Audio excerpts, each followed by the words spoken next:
price. One-time buying for non-members price.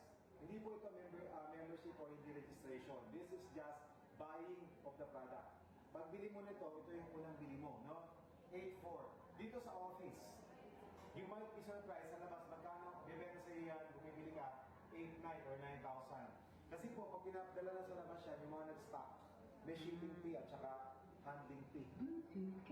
Nakakarga po yun, no? Okay, now, going forward. Next purchase mo, hindi na yan 8.4, 6.6 na lang. So this is 6.6 forever na bibili ka. Pag bibili ka ng product, 6.6 na lang. Pag ibinenta mo, 8.4 or 8.9. Pag outside Metro Manila, pwede mong ibenta ng 8.9. Pag within Metro Manila, dahil malapit naman, pwedeng 8.4 mo ibenta. So that's how we immediately make our profit. That is through direct selling. How are we going to do direct selling? Pag pinupunta namin yung client, prospect namin, pinaka-try namin ng product. Nagde-demo kami. Try mo po yung product. Kung walang epekto yung product, huwag na tayo mag-usap about health and about business.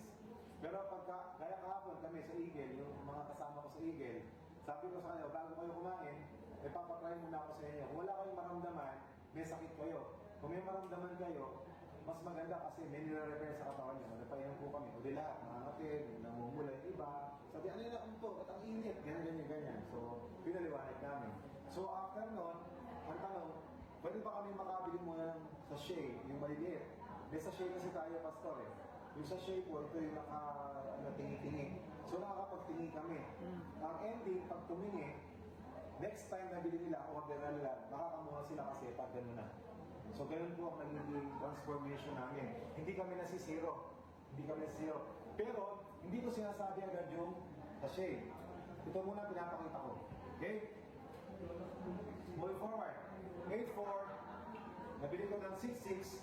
Ibinenta ko ng 8.4 or 8.9. Kita ko ng 1.8. Depende kung ibinenta ko pa ng... So, pwedeng maging mas malaki ang kita. Kasi po, itong 8.9 na to, pastor, sir, ma'am, ito po ay presyo outside office. Pag dito 8.4, pag sa Bulacan ko po ito bibenta, hindi po 8.4 kasi may shipping fee. So, ito po. But it also depends on you kung gusto mong ibenta pa rin ng 8.4, pwede naman. The only problem that you may encounter here is that if you do underpricing. Pag ibenta mo ng lower than 6.6. Okay? But since this is a business, binibenta po namin ng may shipping fee at handling fee. So every time you sell at 8.4 and you buy it at 6.6, you will be getting a commission of 1,800 or what you call it as fast commission. Okay? Sir Dek, ano po yan, no? Ang income po dyan is euro, no? Yes, euro. Pero dito sa fast commission, hindi na euro kasi cash mo kukunin eh. Po. Dito sa fast commission po fast commission means si ma'am nagbayad sa akin ng 8.4 or 8.9. Dahil member na po ako, bumunta po ako dun sa counter, ibibigay ko lang 6.6. Akin po yung 1.8 o 2.3 na sobra. Nice. Instant yun, instant. Okay, moving forward. This is the business package. The 12 set.